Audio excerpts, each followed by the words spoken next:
या बातमीपत्राचे प्रायोजक आहेत pro rich look skin and hair studio. नमस्कार, पोलीस माझा न्यूज मध्ये आपलं स्वागत। पाहूयात काही विशेष घडामोडी।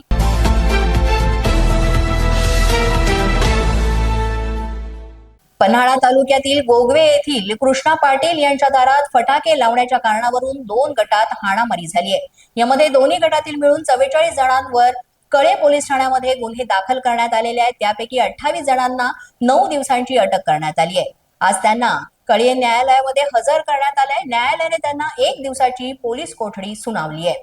इचलकरंजी शहरातील सुतारमळा परिसरामध्ये पीडित मुलगी आपल्या आईसह एकटीच राहते आणि तिच्याच नात्यातील चुलत काका देवानंद बागडे यांनी पीडित मुलीला घरात एकटी असल्याचा फायदा घेऊन तिच्याशी अश्लील चाळे केल्याचा प्रकार घडलेला आहे।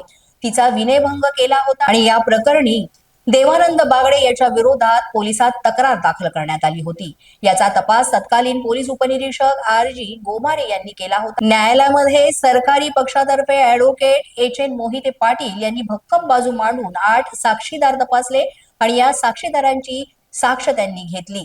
न्यायाधीश RS नेर्लेकर यांनी या आरोपीला 5 वर्षे शिक्षा आणि 30,000 रुपये दंड अशी शिक्षा सुनावली आहे। कल्याण महात्मा फुले पोलिसांनी मोटरसायकल चोरी करणाऱ्या सराईत आरोपीला केली अटक। 24 तासात ही अटक करून त्याच्याकडून एकूण 3 मोटरसायकल आणि 1 रिक्षा हस्तगत करून त्याच्या मुसक्या आवळलेल्या आहेत। महात्मा फुले पोलीस ठाणे फिर्यादी जनार्दन मडवी यांनी दिलेल्या तक्रारीवरून मोटरसायकल चोरीचा गुन्हा दाखल करण्यात आला होता। वरिष्ठांच्या मार्गदर्शनाखाली या गुन्ह्याचा तपास सुरू होता। या तपासामध्ये गुन्हे प्रकटीकरण पथकातील पोलीस अंमलदार यांनी घटनास्थळावरील CCTV फुटेज प्राप्त केले आणि त्यामध्ये एक इसम हा मोटरसायकल चोरी करीत असताना त्यांना आढळून आला। त्यानंतर यावर कारवाई करण्यात आलेली आहे। गेल्या काही दिवसापासून पोलिसांचे जी व्यस्तता चालू आहे बंदोबस्त आणि बाकी विविध लॉ अँड ऑर्डरच्या इश्यूवरती, तर त्या पोलिसांच्या व्यस्ततेचा फायदा घेऊन बाजारपेठ झालं, खडकपाडा झालं, महात्मा फुले पोलीस स्टेशन झालं, यांच्या हद्दीतून बाईक चोरी होण्याचं प्रमाण वाढलं होतं। तर याच्या अनुषंगाने महात्मा फुले चौक पोलीस स्टेशनच्या DBच्या अंमलदारांना आम्ही सूचना दिली। त्याच्यावरून त्यांनी पाठपुरावा केला असता CR नंबर 939/2004 मध्ये काही जे चोरी झाली होती बाईक, तर त्याचे फुटेज वगैरे तपासून माहिती घेतली आणि माहितीच्या आधारे जी माहिती मिळाली तर त्यावरून आपण आरोपी कुणाल राजेश साबळे यास ताब्यात घेतलं। ताब्यात घेतल्यानंतर त्याच्याकडे अधिक सखोल विचारपूस केली, तर त्याच्यामुळं त्या गुन्ह्यामधली त्यांनी मोटरसायकल चोरी केली असल्याचे कबूल केले आणि अजूनही खडकपाडा पोलीस स्टेशनच्या हद्दीमधील 2 मोटरसायकल आणि महात्मा फुले चौक पोलीस स्टेशन हद्दीमधली 1 मोटरसायकल आणि रिक्षा चोरी केल्याचे कबूल केले। त्याप्रमाणे पंचासहित आपण पंचनामा करून त्या मोटरसायकल रिकवर केल्या आहेत। त्याला अटक करून त्याच्याकडे अधिक विचारपूस चालू आहे आणि अजून काही गुन्हे त्याच्याकडून उघडकीस येण्याची शक्यता आहे। पोलीस माझा न्यूज मध्ये वेळ झाले एका छोट्याशा विश्रांतीची। पाहत रहा पोलीस माझा न्यूज। या बातमीपत्राचे प्रायोजक आहेत pro rich look skin and hair studio. विश्रांतीनंतर पुन्हा एकदा पोलीस माझा न्यूज मध्ये आपलं मनापासून स्वागत।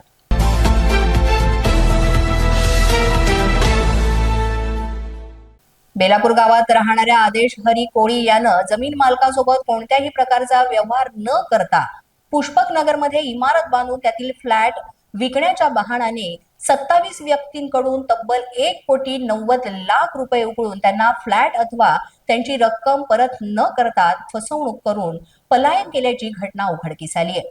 याबाबत येणाऱ्या पोलिसांनी आदेश कोळी याच्या विरोधात फसवणुकीसह अपहार तसंच महाराष्ट्र फ्लॅट बांधकाम विक्री व्यवस्थापन आणि हस्तांतरण प्रचाराचं नियम जे आहे या नियमात कलमानुसार गुन्हा दाखल करून त्याचा शोध सुरू केलेला आहे। तर या संदर्भात अशी दाखल झाली आहे की संबंधित आदेश हरिकोळी याने सन 2019 मध्ये नवी मुंबई प्रकल्पग्रस्तांकडून 22.5% योजनेअंतर्गत सिडको महामंडळाकडून देण्यात आलेले भूखंड हे 50-50च्या अनुषंगाने विकासाकरिता घेण्यात आले होता, परंतु संबंधित कोरोना कालावधीत त्याने विकास करारनामा हा स्थगित करून रद्द झालेल्या करारावर लोकांकडून कमी दरात सदनिका देतो या संदर्भात सदनिकेसमोर रक्कम उचलना केली. त्यानंतर संबंधित लोकांनी सदनिकेसंदर्भात या आदेश हरिकोळी यास विचारणा केली असता त्याने अशी माहिती दिली, आज देतो, उद्या देतो, आज बांधकाम चालू आहे, उद्या बांधकाम चालू आहे. या अनुषंगाने तो त्या बांधकामावर चालढकल करू लागला आणि त्यानंतर त्याने माझ्या व्यतिरिक्त इतर 27 जणांकडून पण या आर्थिक रकमेची उचलना केलेली होती.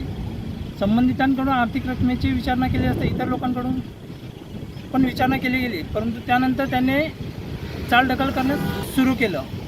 त्यानंतर माझ्या निदर्शनं आल्यानंतर संबंधित प्रकरणाची तक्रार मी येणाऱ्या पोलीस ठाणे स्टेशन येथे करण्यास गेले असता त्याच्या विरोधात कायदेशीर तक्रार केलेली आहे मी.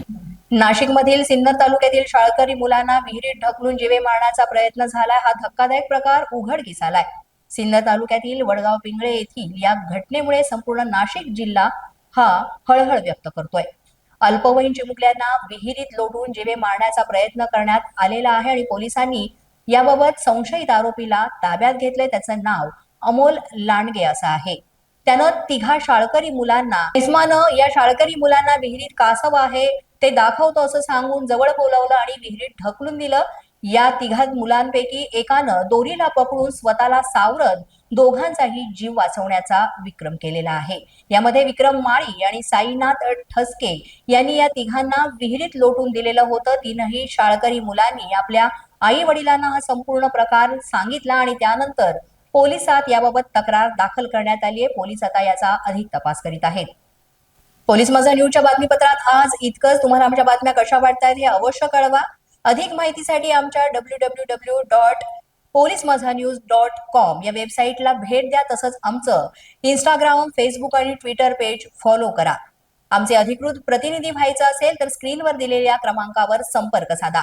पुन्हा भेटूया पुढील बातमीपत्रात. तोपर्यंत पाहत रहा पोलीस माझा न्यूज. अशाच नवनवीन आणि ताज्या घडामोडी पाहण्यासाठी पोलीस माझा न्यूजच्या चॅनेलला सबस्क्राईब करा. आमचं फेसबुक, ट्विटर आणि इंस्टाग्राम पेज आहे ते सुद्धा फॉलो करा. तसंच अधिक माहितीसाठी पोलीस माझा न्यूजची वेबसाईट आहे www.polismazha.com या वेबसाईटला अवश्य भेट द्या.